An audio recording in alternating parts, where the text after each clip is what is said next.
Hello everyone, welcome back to our channel जिसका नाम है CUT मॉक। मैं हूं मिताली, आपकी अकाउंट्स एजुकेटर। तो जैसा कि बच्चों हम लोग अपना चैप्टर कर ही रहे हैं, जिसके हम ऑलमोस्ट बहुत सारे टॉपिक्स अपने कवर कर चुके हैं। एंड ऑफ द चैप्टर बिल्कुल नज़दीक आ चुका है हमारा। तो आज हम बच्चों अपना टॉपिक करने वाले हैं रीवैल्यूएशन अकाउंट। नाम तो आपने पहले सुना ही है हमारे लास्ट लेक्चर्स में। अब बच्चों रीवैल्यूएशन अकाउंट होता क्या है? देखो, टू वर्ड से मिलके बना है, री प्लस वैल्यूएशन। वैल्यू मतलब जब हम किसी चीज़ की वैल्यू निकालते हैं दोबारा से, उसकी जो बुक वैल्यू है, मार्केट वैल्यू कंसीडर करते हैं। री का मतलब बेसिकली दोबारा से। तो जब हम किसी भी चीज़ की यहाँ पे इस चैप्टर के अंदर हम किसकी रिवैल्यूएशन करेंगे? बेसिकली हमारे जो एक्सपेंडिचर, प्रॉफिट्स, एसेट्स, लायबिलिटीज वगैरह है, यही सब आएगा अकाउंट्स के अंदर। तो बेसिकली यहाँ पे जो रिवैल्यूएशन अकाउंट रहेगा, it's for the assets. Means हम यहाँ पे क्या करेंगे, अपनी वैल्यूज़, अपनी एसेट्स की वैल्यू को रीवैल्यू करेंगे। देखेंगे कि जब हमने उनको बुक्स में लिखा था तब उनकी क्या वैल्यू थी और आज के टाइम पे उनकी क्या वैल्यू है। मीन्स हम अपनी एसेट्स को रीवैल्यू करेंगे और सेम उसी तरीके से हम अपनी लायबिलिटीज़ को भी रीअसेस करेंगे कि अब जब हमने उनको अपनी बुक्स में लिखा हुआ है कि इस क्रेडिटर्स के हमने 10,000 रुपये देने हैं, तो आज के टाइम पे हमारी वो लायबिलिटी क्या है, हम उसको भी रीअसेस करेंगे। तो बेसिकली इसी पर्पस के लिए हम एक नया अकाउंट बनाते हैं, दैट इज रीवैल्यूएशन अकाउंट। अब इस अकाउंट को हम एडमिशन के टाइम पे ही क्यों बनाते हैं बच्चों?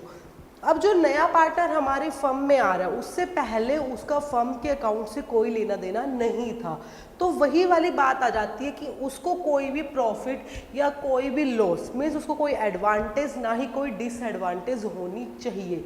तो हम अपनी एसेट्स को रीवैल्यू करेंगे, अपनी लायबिलिटीज़ को रीअसेस करेंगे, ताकि हम देख सके कि अब इन दोनों को रीअसेस करने पे हमें प्रॉफिट हो रहा है या फिर हमें लॉस हो रहा है। तो जो भी प्रॉफिट होगा वो किसका होगा? ओल्ड पार्टनर्स का। जो भी लॉस होगा वो किसका होगा? ओल्ड पार्टनर्स का। मीन्स नए पार्टनर्स को ना हम फायदा होने देंगे ना ही हम नुकसान होने देंगे, वो हम पुराने पार्टनर्स के अंदर ही डिस्ट्रीब्यूट कर देंगे। ठीक है। अब बेसिकली रीवैल्यूएशन अकाउंट का नेचर क्या होता है बच्चों? देखो, तो जो हमारा रीवैल्यूएशन अकाउंट होता है, इसकी जो एक दो चीज़ें मैंने लिखी है, फिर हम इसको आगे डिटेल में करते हैं। It's a nominal account. First one, it's nominal account. जो रीवैल्यूएशन अकाउंट होता है ना, वो कौन सा अकाउंट होता है बच्चों? Nominal account. आप लोगों ने अपनी +1 क्लास में पढ़ा ही होगा, 3 तरह के अकाउंट्स होते हैं आपके, real account, personal accounts and the nominal account. ठीक है। तो जो रीवैल्यूएशन अकाउंट, इसका कैसा नेचर होता है बच्चों? ये नॉमिनल अकाउंट होता है। Means debit all expenses and losses, credit all income and gains. ये इसका रूल है, आप लोगों को पता ही होगा।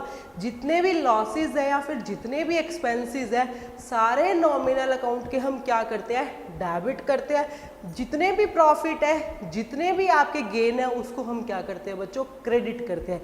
ये हमारे नॉमिनल अकाउंट का रूल है। और रिवैल्यूएशन अकाउंट हमारा नॉमिनल अकाउंट है, तो ये सेम रूल्स इस पे अप्लाई हो जाएंगे।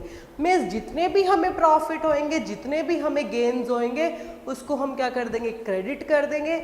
जितने भी हमें एक्सपेंसेस होंगे, जितने भी हमें लॉसेस होंगे, उसको क्या कर देंगे बच्चों? हम डेबिट कर देंगे। क्लियर है? तो ये थी आपकी first property. Second and third जो है वो सेम यही लिखा है, increase in asset and decrease in liabilities credited. Assets increase हो रही है, एसेट्स की वैल्यू बढ़ गई है, आपको फायदा हुआ है, तो आप क्या करोगे? क्रेडिट करोगे। लायबिलिटी की वैल्यू कम हो चुकी है, पहले किसी को 10,000 रुपये देने थे, अब 8,000 रुपये दे रहे हैं, 2,000 से फायदा हो रहा है ना, लायबिलिटी कम हो रही है, तो फायदा हो रहा है, तो क्या करेंगे बच्चों? क्रेडिट करेंगे। थर्ड में भी यही है, a decrease in assets and increase in liabilities debited. Asset decrease हो गई, पहले मेरी जो मशीनरी थी वो 1 लाख रुपए की थी, अब वो 80,000 की रह गई, 20,000 से कम हो गया ना, मुझे लॉस हो रहा है 20,000 का, तो क्या करेंगे बच्चों? इसको डेबिट करेंगे। सेम उसी तरीके से अगर लायबिलिटी इंक्रीज हो जाए, पहले जिस बंदे को मुझे 20,000 रुपये देने थे, अब मुझे उसको 25,000 रुपये देने, 5,000 से मेरी लायबिलिटी बढ़ गई है, हमें लॉस हो रहा है, तो इन 5,000 रुपये को हम क्या करेंगे बच्चों? डेबिट करेंगे। ठीक है। Then the profit or loss on revaluation is credited or debited to the old partners in the old ratio. वही चीज़ है, जब revaluation पे profit आएगा तो वो old partners को credit कर देंगे, अगर revaluation account बनाने के बाद आपको उस पर loss आएगा तो हम old partners के account को debit कर देंगे। कौन सी ratio में? old ratio में। बेटा कई बार ना इसको बोला जाता है profit and loss adjustment account. Normally तो हर एक बुक्स के अंदर ये नहीं गिवन है, बट कहीं कहीं पे गिवन है। तो अगर बाय चांस आपसे पूछ भी ले तो रीवैल्यूएशन अकाउंट का दूसरा नाम क्या है, तो इसका दूसरा नाम क्या है बच्चों? Profit and loss adjustment account. Clear है? लास्ट वन आता है द एसेट्स और liabilities will appear at the revised value in the balance sheet. जब आपने रीवैल्यूएशन अकाउंट बना लिया, एसेट्स एंड लायबिलिटीज की वैल्यू री कर ली है, तो अब क्या करोगे? अब उन्हीं वैल्यू पे हम अपनी बैलेंस शीट के अंदर उस रिवाइज्ड वैल्यू पे उन एसेट्स एंड उन लायबिलिटीज को शो करेंगे। पुरानी वैल्यू पे नहीं करेंगे, उन नई वैल्यूज पे करेंगे। क्यों? क्योंकि नए पार्टनर के आने के टाइम पे अब ये वाली वैल्यू है ना, तो वही वाली वैल्यू आगे कैरी ऑन रहेंगी। क्लियर है? तो ये थी बच्चों रीवैल्यूएशन अकाउंट से रिलेटेड हमारी कुछ एक प्रॉपर्टीज। अब मैंने आपको बताई है नॉमिनल अकाउंट है, तो इससे रिलेटेड जो जनरल एंट्री करनी है वो भी आपको पता होनी चाहिए। तो हम एक दो जनरल एंट्री देख लेते हैं कि वो क्या रहेंगी। देखो, सबसे पहले हम देखते हैं एसेट्स से रिलेटेड। तो एसेट्स में दो केस हो सकते हैं। एक तो आपका बच्चों इंक्रीज इन एसेट, मैंने आपको बताया, ठीक है, और एक हमारा केस होएगा डिक्रीज इन एसेट्स का।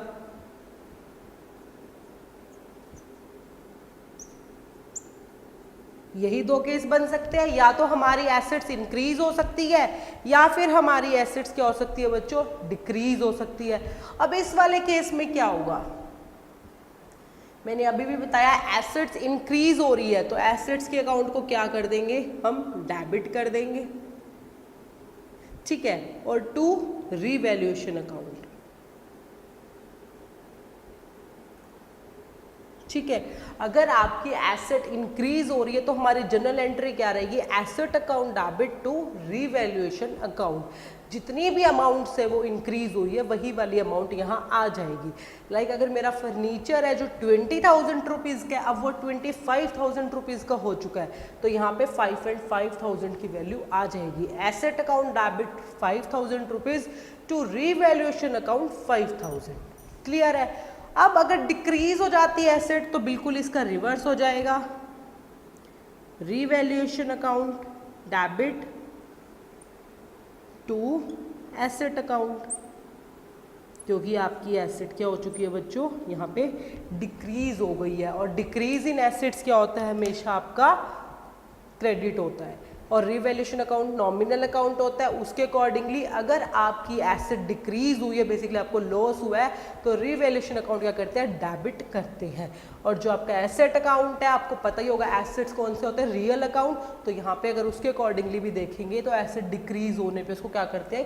क्रेडिट करते हैं। क्लियर है? तो increase in assets and decrease in assets का फॉर्म की जनरल एंट्री क्या रहेगी बच्चों? ये वाली रहेगी।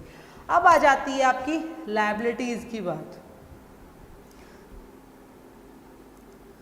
अब सेम यही दो सिचुएशन आपकी लायबिलिटी में भी अराइज हो सकती है। फर्स्ट वन तो आपकी जो लायबिलिटी है वो क्या हो जाए? इंक्रीज हो जाए, ठीक है। और एक सिचुएशन क्या रहेगी? जो हमारी लायबिलिटी है बच्चों वो क्या हो जाए? डिक्रीज हो जाए, ठीक है। तो अब क्या करेंगे? देखो, लायबिलिटी इंक्रीज हो रही है, मीन्स हमारी फर्म को लॉस हो रहा है बेसिकली, तो रिवैल्यूएशन अकाउंट को क्या कर दो बच्चों? डेबिट कर दो। और क्रेडिट में क्या चला जाएगा? जो भी आपकी लायबिलिटी है उसी का नाम चला जाएगा। बाई चांस यहाँ पे क्रेडिटर्स है तो टू क्रेडिटर्स, बीपी है तो टू बीपी, जो भी आपकी लायबिलिटी का नाम है आपको वही लिख देना है। लायबिलिटी आपकी डिक्रीज हो रही है, मीन्स हमें फायदा हो रहा है, तो इसका रिवर्स कर दो। लायबिलिटी अकाउंट को क्या कर देंगे? हम डेबिट कर देंगे टू रीवैल्यूएशन अकाउंट, क्योंकि यहाँ पे हमें क्या हो गया बच्चों, यहाँ पे हमें फ़ायदा हुआ है, हमारी जो लायबिलिटी है वो डिक्रीज हो गई है। जो भी लायबिलिटी का नाम होगा वही आपको लिख देना है।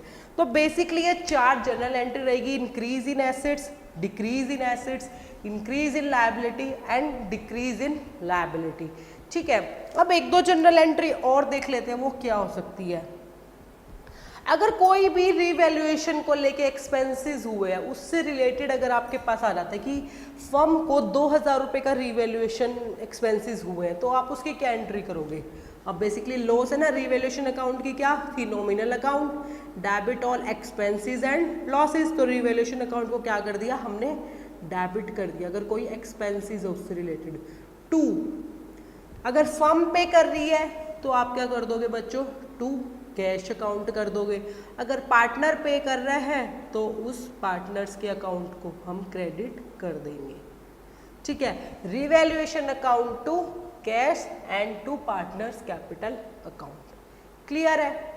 अब आ जाती है, अगर आपके पास कोई एसेट ऐसी थी जो हमने रिकॉर्ड ही नहीं की, मीन्स अनरिकॉर्डेड एसेट थी।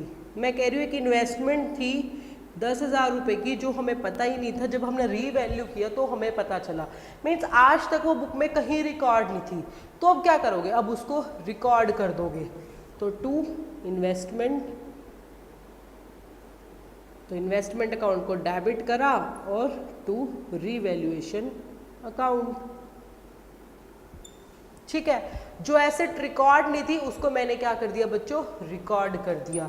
अब जैसे अनरिकॉर्डेड एसेट है उसी तरीके से आपकी अनरिकॉर्डेड लायबिलिटी भी तो हो सकती है, मीन्स ऐसी कोई लायबिलिटी जो हमें नहीं पता थी अब हमें पता चली है। तो क्या करोगे, जैसे आपने एसेट्स को रिकॉर्ड करा सेम उसी तरीके से उस लायबिलिटी को भी रिकॉर्ड करो।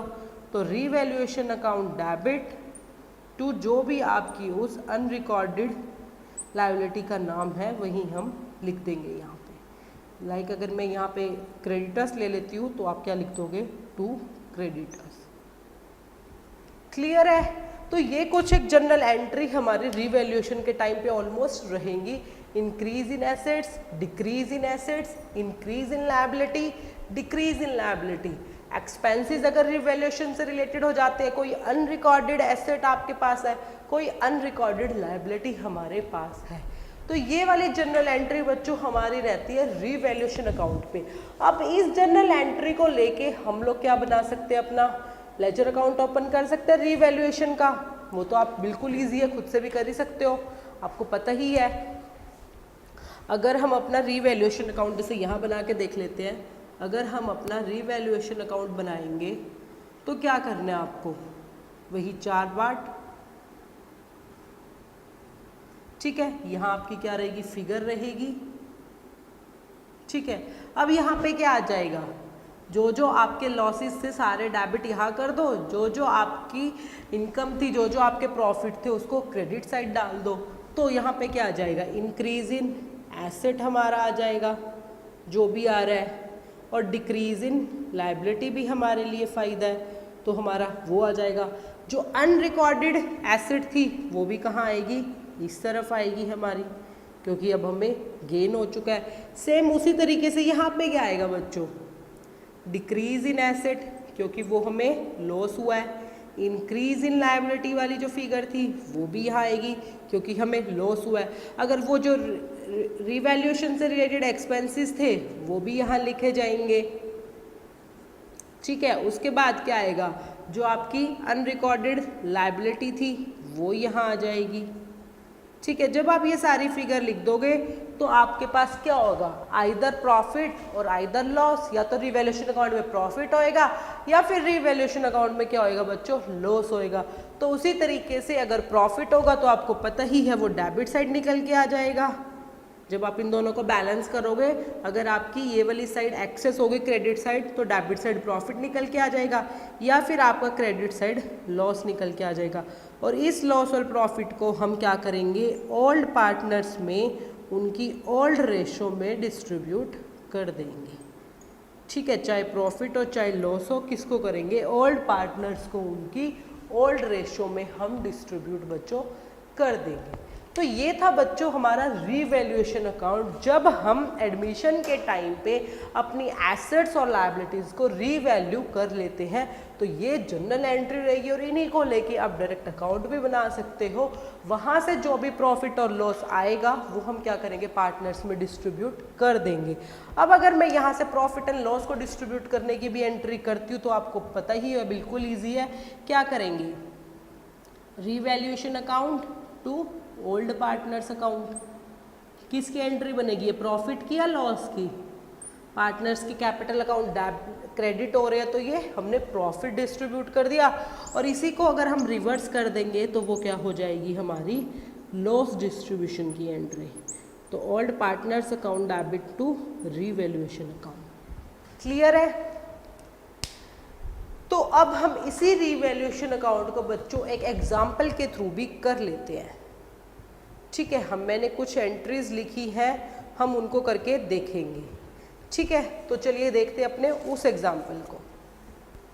उन एंट्रीज को करने से पहले बच्चों एक जरूरी बात देखो, there is a difference between reduced by and reduced to.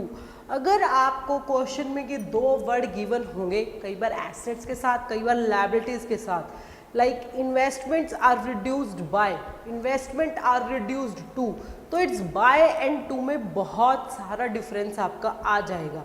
देखो, फर्नीचर इज रिड्यूस्ड बाय 25%, इसका मतलब है फर्नीचर को रिड्यूस किया गया है, कितने से, 25%। मीन्स पहले वो 100% था तो वो कितना रह गया बच्चों, 75%। 25% उसकी वैल्यू क्या हो चुकी है, कट डाउन हो गई है। एंड अगर आपका फर्नीचर जो है वो रिड्यूस्ड टू 25% लिखा हुआ है, मतलब यहाँ तक कर दिया गया, मीन्स पहले वो 100% था तो अब वो सिर्फ 25% रह गया है।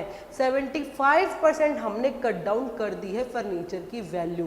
तो बहुत सारा डिफरेंस आ जाएगा reduced by and reduced to में। लाइक यहाँ पे अगर मैं फर्नीचर की वैल्यू 1 लाख है, फर्नीचर इज रिड्यूस्ड बाय 25%, मतलब यहाँ 25% मीन्स इसका 25,000 कम हो गया। अब फर्नीचर की वैल्यू कितनी है बच्चों, 75,000। बट अगर रिड्यूस्ड टू 25% है तो हमारे फर्नीचर की वैल्यू कितनी है, 1 लाख का 25% सीधा, दैट इज 25,000। रिड्यूस्ड बाय में कितनी रह गई, 75,000। रिड्यूस्ड टू में कितनी रह गई, 25। तो देखो 50,000 का डिफरेंस इनफ हो जाता है। तो जरूर याद रखना क्वेश्चन में रिड्यूस्ड टू लिखा हुआ है या फिर रिड्यूस्ड बाय लिखा हुआ है। क्लियर है। तो चलिए अब हम अपनी जनरल एंट्रीज को भी देख लेते हैं। वो देख, ये है हमारे कुछ एग्जाम्पल्स। इन सारे एग्जाम्पल्स में हम अपनी जनरल एंट्री को करके देखेंगे। ठीक है, तो सबसे पहला पढ़ते हैं, the value of the stock is reduced by 10%, bracket में बुक वैल्यू गिवन है 50,000 की, while plant and machinery is appreciated by the 10%, और उसकी बुक वैल्यू कितनी है बच्चों, 1 लाख रुपीज़ की। तो देखो दो जनरल एंट्री इन्होंने यहाँ पे आपको दे दी है।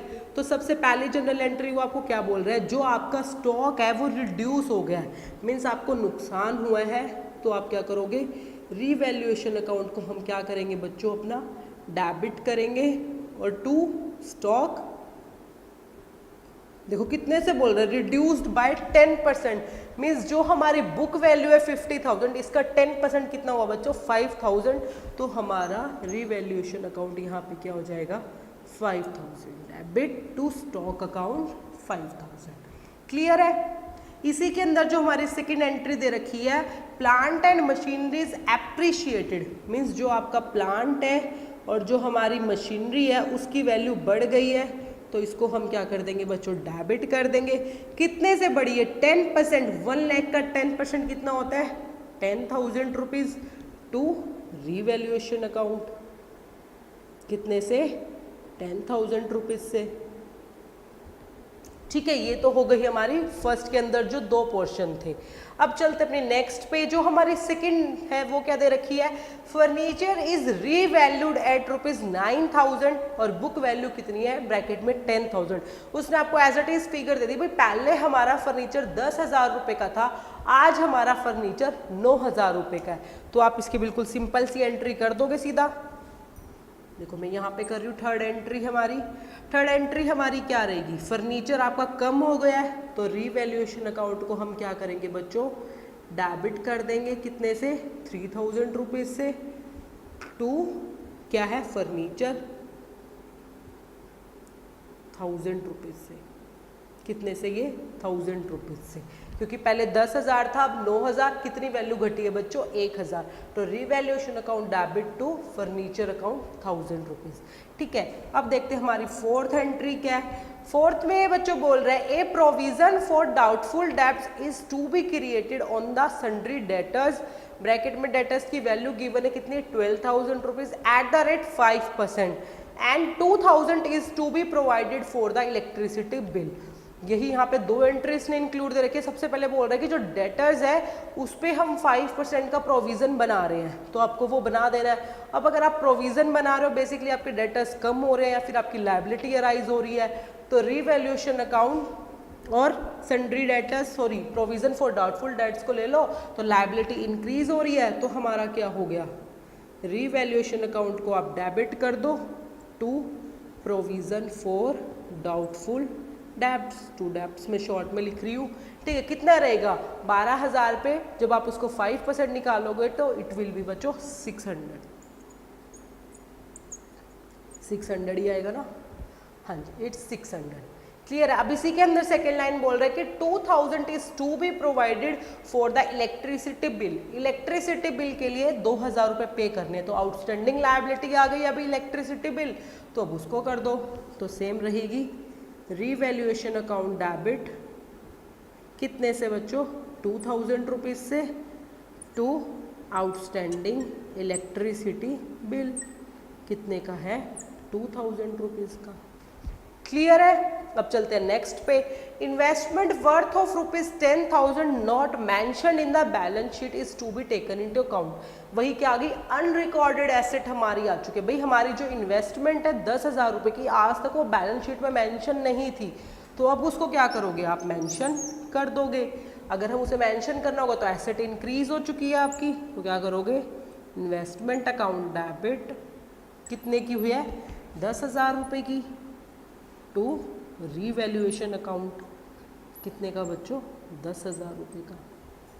क्लियर है, हमने जो अनरिकॉर्डेड एसेट्स थी उसको रिकॉर्ड कर दिया है।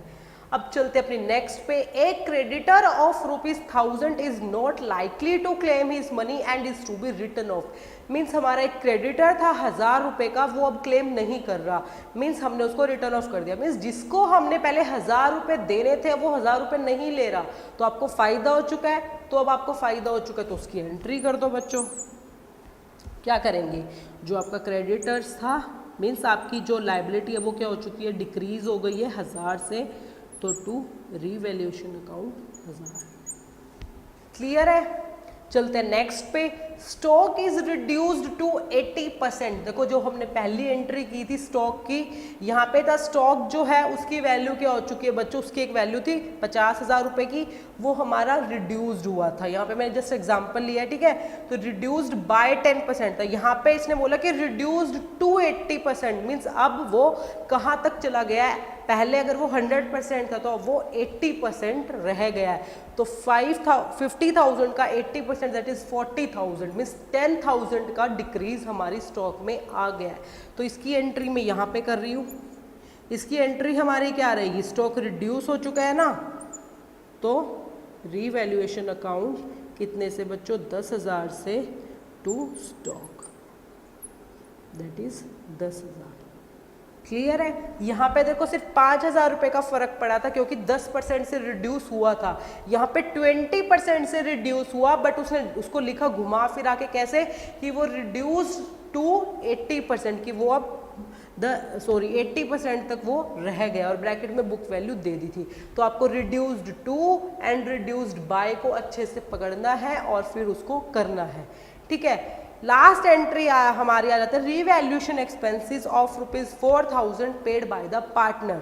मीन्स जो रीवैल्यूएशन से रिलेटेड हमारे एक्सपेंसेस हुए थे 4,000 के, वो किसने पे करे, हमारे पार्टनर्स ने पे करे, जो भी उस पार्टनर का नाम होगा बेसिकली। तो आप क्या करोगे, revaluation account debit to partners capital account कितने से बच्चों 4,000 रुपये से। क्लियर है? तो इस तरीके से आपको जर्नल एंट्रीज करनी है। और अब अगर हम इसी जर्नल एंट्रीज को लेके अपना रीवैल्यूएशन अकाउंट बनाते हैं जो बिल्कुल इजी है, हम वो भी फिर भी बना के देख लेते हैं क्या रहेगा। Just a second.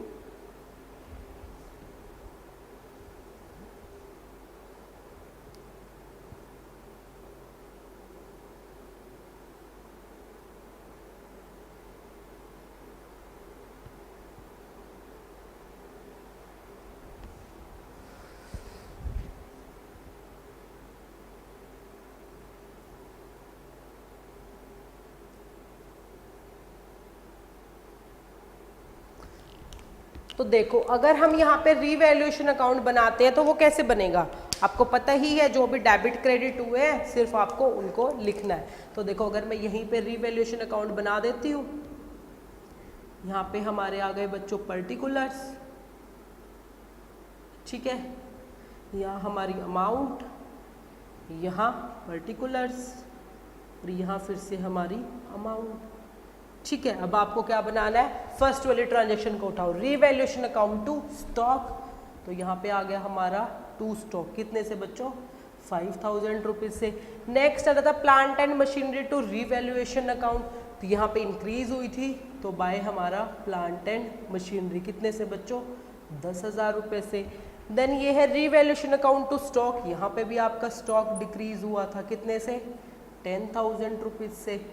Then revaluation ये जो हमने रीवैल्यूएशन एक्सपेंसेस पे किए थे, तो revaluation account to partners capital account, तो आपको पार्टनर्स को ये पैसे देने पड़ेंगे, कितने थे, 4,000 रुपये, ठीक है।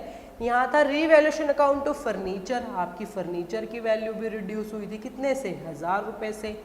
Revaluation account to provision for debts, आपको प्रोविजन फॉर डेब्ट्स बनाना पड़ा था, कितने का बच्चों, 600 रुपीज़ का। देन इसी के अंदर था revaluation account to outstanding electricity bill, आपको कोई इलेक्ट्रिसिटी बिल है वो भी आउटस्टैंडिंग रह गया 2,000 रुपये का। देन है investment account debit to revaluation account, आपकी अनरिकॉर्डेड इन्वेस्टमेंट थी, आपको फायदा हो गया तो बाय इन्वेस्टमेंट, कितने की थी बच्चों, 10,000 रुपये की। देन लास्ट है क्रेडिटर्स टू रीवैल्यूएशन अकाउंट, जो आपके क्रेडिटर्स थे वो डिक्रीज हो गए थे, कितने से, क्योंकि उन्होंने क्लेम नहीं लिया अपना, कितने का बच्चों, 1,000 रुपये का। बस यहाँ से हमारा रीवैल्यूएशन अकाउंट बन गया।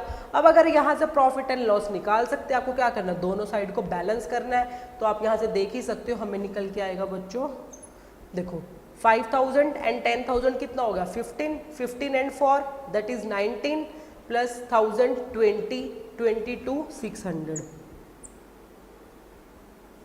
ठीक है। और यहाँ का टोटल कितना बनना है, देखो 20 प्लस 1,000 दैट इज 21, तो इसमें से 21,000 को माइनस कर देंगे तो हमारा लॉस आ जाएगा इतने का, 21 ही था ना, हाँ जी, 21,000, तो 1,600 का हमारा जो लॉस रहेगा वो आ जाएगा 1,600 का, ठीक है। तो ये क्या हो जाएगा, by loss on revaluation account, कितने का बच्चों, 1,600 का। अब इसको जो भी पार्टनर होंगे, जो भी हमें क्वेश्चन में गिवन होंगे, पुराने पार्टनर्स, उनकी पुरानी रेशो में हम डिस्ट्रीब्यूट कर देंगे। मैं एग्जांपल ले लेती हूँ कि ए और बी थे, ठीक है, उनकी जो रेशो थी बच्चों वो थी 5:3, ठीक है। सी आया है कितने से, 1/4 शेयर से। तो अब क्या करोगे, ये 1,600 रुपये ए और बी में 5:3 में डिवाइड कर देंगे, ठीक है। तो क्या आएगा, by A capital account by B capital account, दोनों को डिवाइड करेंगे, डिवाइडेड बाय 8 दैट इज 1,000, और इसका आ जाएगा बच्चों 600। क्लियर है? तो इस तरीके से हमने अपना रीवैल्यूएशन अकाउंट भी बनाना सीख लिया। क्लियर है? तो ये था बच्चों हमारा रीवैल्यूएशन अकाउंट वाला कंसेप्ट, जहां हमने जर्नल एंट्रीज करके देखी, साथ में उसका अकाउंट भी बना के देखा। अब क्यों रीवैल्यू करते ये मैंने बता ही दिया है, ताकि जो नया पार्टनर हमारी फर्म में आ रहा है, ना तो उसे प्रॉफिट हो बच्चों, ना ही उसे लॉस हो। तो अब देख लेते हैं बच्चों इस टॉपिक से हमारे दो क्वेश्चंस जो आपको घर से करके लाने हैं। वो दोनों क्वेश्चंस रहेंगे बच्चों हमारे ये, फर्स्ट क्वेश्चन में आपसे एक जनरल एंट्री पूछी गई है एंड सेकंड क्वेश्चन में आपसे nature of the revaluation account. इन दोनों का सॉल्यूशन हम कल वाले लेक्चर में देखेंगे। अब देखते हैं जो लास्ट लेक्चर में हमने आपको दोनों क्वेश्चंस दिए थे वो कौन से थे। तो पहला क्वेश्चन था बच्चा advertisement suspense is what type of expenditure. तो जो एडवर्टाइजमेंट सस्पेंस होता है वो किस तरीके का एक्सपेंडिचर होता है बच्चों, वो हमारा डेफर्ड रेवेन्यू एक्सपेंडिचर होता है। अब देखते हैं हमारा सेकंड क्वेश्चन। तो हमारा सेकंड क्वेश्चन था बच्चों ये, A and B are partners having capitals of rupees 15,000 each. दोनों की 15-15 हजार रुपए की कैपिटल है। C admits for the 1/3 share and brings rupees 20,000 for his share of capital. 1/3 share के लिए आता है और 20,000 की कैपिटल लेके आता है। तो आपको calculate the goodwill of the firm, आपको फर्म की गुडविल कैलकुलेट करनी थी। तो वही था total capital of the firm कितनी हो गई बेसिस पे 60,000 हो गई टोटल फर्म की। देन नेटवर्थ, सॉरी यहाँ पे नेटवर्थ की जगह वही आएगा कि सारे पार्टनर्स की कैपिटल कितनी होगी 15 उनकी हो गई और 20 उसकी थी, तो कितनी हो गई 50 हो गई। तो गुडविल क्या रह गई बच्चा 60 माइनस का 50 कितना आया आपका 10,000 आया। तो बेसिकली आपकी हिडन गुडविल कितनी आ गई बच्चों रुपीज 10,000। क्लियर है। तो ये थे बच्चों हमारे लास्ट सेशन से रिलेटेड क्वेश्चंस। तो अब मिलेंगे बच्चों अपने नेक्स्ट लेक्चर में जहां हम इस वाले चैप्टर का अपना लास्ट टॉपिक करने वाले हैं, that is adjustment of Capitals. Means कुछ टाइम हम कैपिटल्स में जो चेंज करते हैं तो उसकी एडजस्टमेंट हम कैसे करते हैं। तो till then bye bye everyone, take care.